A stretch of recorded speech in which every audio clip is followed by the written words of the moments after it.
Over two videos, I want to try to break down the most important influences on utopian thinking and utopian experimentation in the 19th and early 20th centuries. I've titled these Utopia and Modernity, and some of the things we discuss really are still relevant all the way to the present. And so this is important context, I think, for kind of the last couple hundred years. This is not an exhaustive list of all of the possible influences on these things, but hopefully this gives us at least a start. And so I want to first discuss three revolutions that I think are fundamental to understanding the modern world. And that certainly enter into discussions about, perfected communities.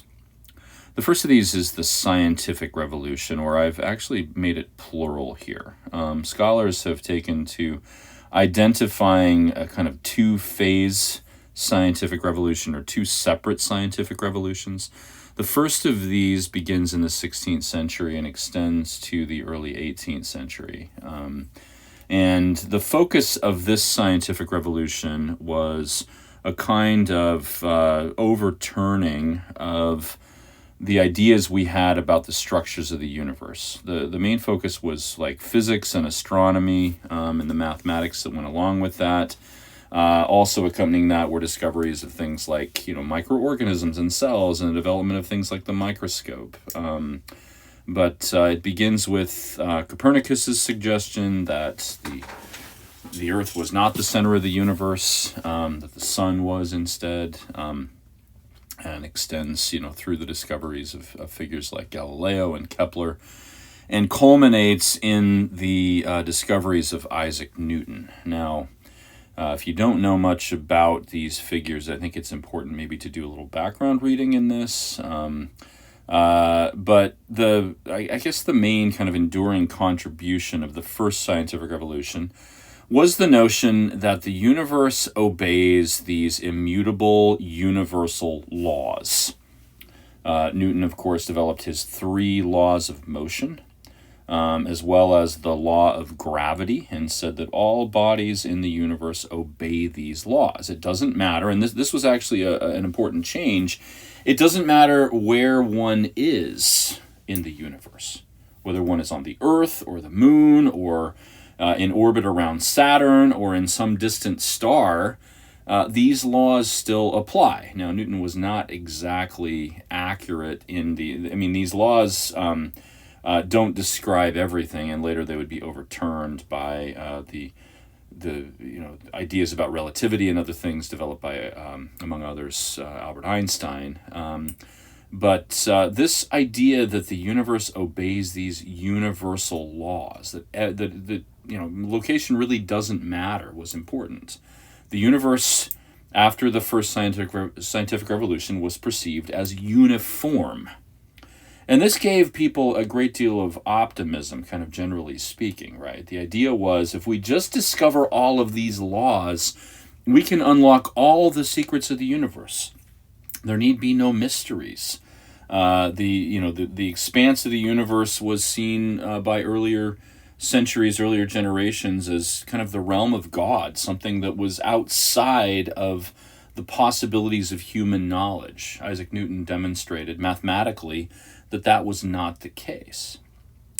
And with this optimism came kind of the second scientific revolution, which starts out with all of these attempts made by European learned societies and governments to tame the rest of nature, to find all of the species and all of the human societies on the globe, to identify them, catalog them, describe them. Kind of spin-offs of this are the disciplines of anthropology and the other social sciences, right?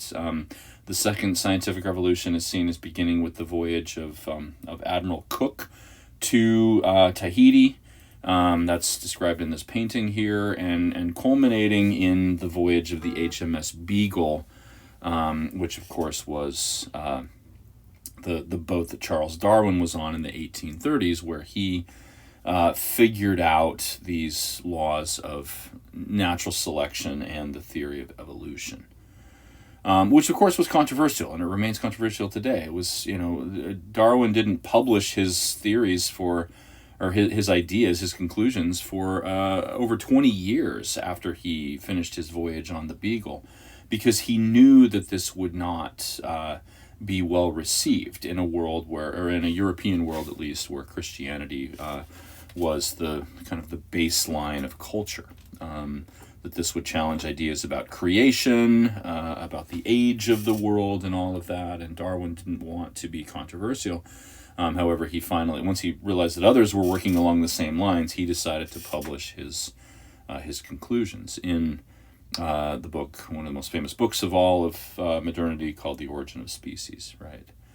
Now, this idea that human beings, or at least the realm, the biosphere, the realm of life, is mutable and changeable, and that human beings had evolved and could feasibly continue to evolve, right? This had all kinds of consequences for ideas about utopia, right? It introduced into this the notion that biological evolution could help to change and potentially perfect societies, but could also lead to disastrous consequences. We'll see in the reading of The Time Machine by H.G. Wells that this theory of natural selection and evolution is key to the development of the first dystopian fiction.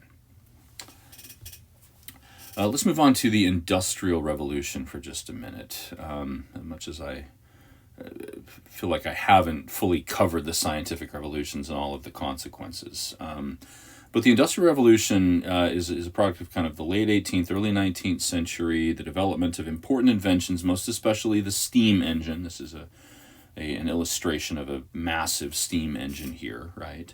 And with the harnessing of steam power, and later the power that comes from the internal combustion engine burning various petroleum-based products, especially gasoline, right? And a tremendous increase in production of goods becomes possible.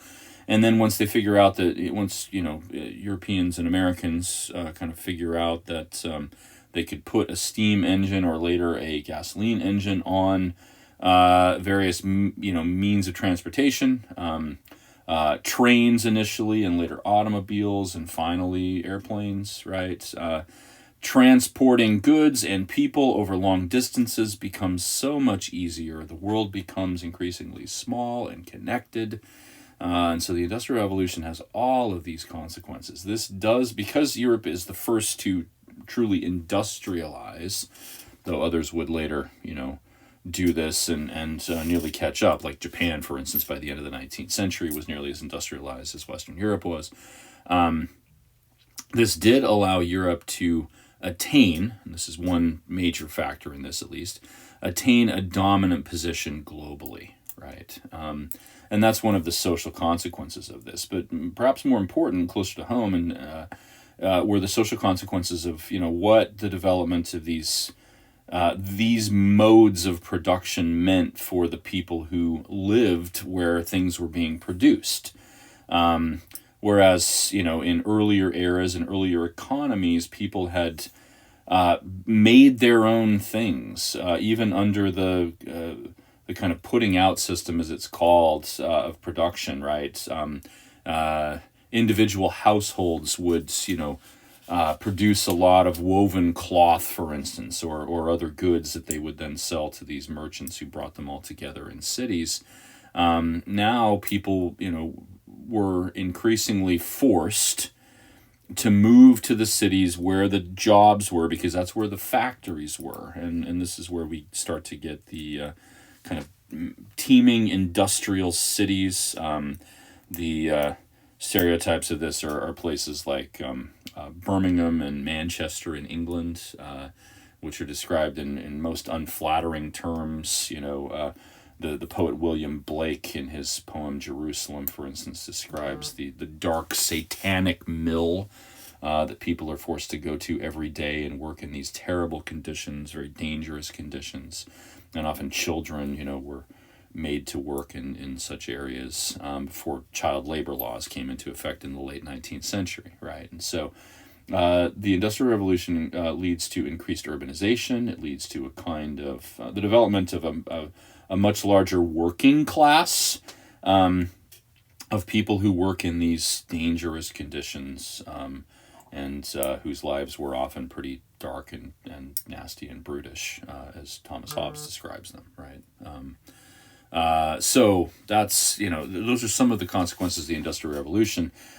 This is a major factor in the development of utopian thinking. A lot of the literary utopias of the 19th and 20th centuries take into account these divisions of labor, the industrialization, the pollution that comes from this, and other things. And so this is, of all of the kind of factors in the historical context, this is one of the very most important for, at least for, kind of utopian ideas.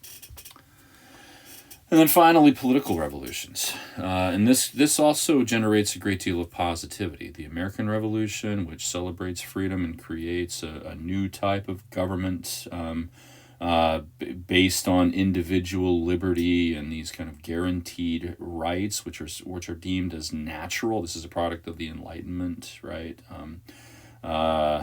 That these are given by God, as Thomas Jefferson states in the Declaration of Independence, that everyone ought to have a right to life and to liberty and to, as he says, the pursuit of happiness. He's really just kind of plagiarizing John Locke there, who wrote similar things more than a century before that. But nevertheless, right, political revolutions that elevate humanity in this way were important, and that's followed in its wake by the French Revolution, and then starting in 1789, which turns violent, but which at least is based on these kinds of ideals. The main document, or the most important document coming out of the French Revolution, is the Declaration of the Rights of Mankind, governments had to reckon with this thereafter. There were, of course, backlash and reactions to this, and a kind of return in some ways to the autocratic monarchies of earlier periods, but these revolutions, were important. When the French Revolution and other things failed to achieve the ideals that they set out to achieve, so to speak, there were a number of other attempted revolutions. For instance, in the year 1848, in countries all over Europe, there were mass protests, calls for changes in government, calls for the recognition of human rights by governments. Most of these failed to achieve any lasting change in government, but this remained a major legacy of the modern world, and governments did slowly but surely begin to change to acknowledge these things, right? So this generated a lot of optimism, but also a lot of tension, a lot of anxiety. So I think I'm going to stop there for this time. There are some other factors in modernity that I want to discuss, but I'll save those for a second video.